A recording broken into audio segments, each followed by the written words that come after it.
And Shannon, again, let me come back to you. There was a movie with Mel Gibson, What Women Want, and he had the ability to read the minds of women.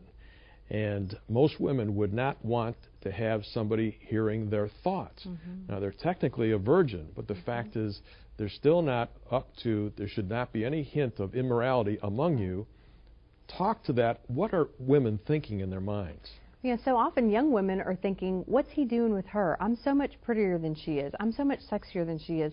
It's that vanity and that pride that's operating in her heart. Or sometimes the reverse is true. Sometimes she's going, well, you know, I'm so frumpy and ugly and fat that no guy would ever want me. And then when a guy gives her a morsel of attention, she just runs in that direction because she wants to believe that about herself, and maybe he could convince her of that.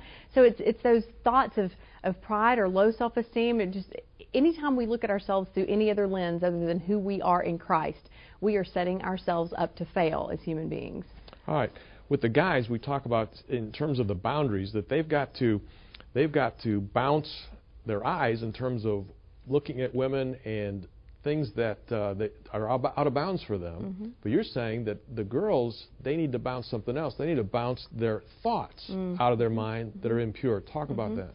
Well, a huge part of guarding their thoughts, because our thoughts are so connected to our heart, because women are so emotionally driven rather than being visually stimulated like men, we're emotionally stimulated.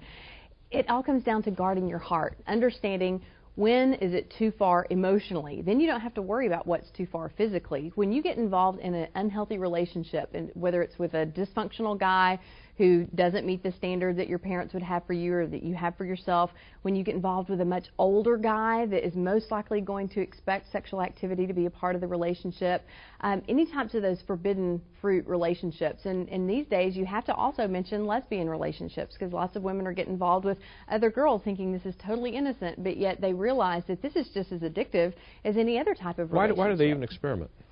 I think that there is an innocence and a naivety that this is something I can do apart from and separate from my genuine sexuality, that this doesn't make me a homosexual. This is just seeing what a kiss feels like and see what it feels like to have someone touch me here or there.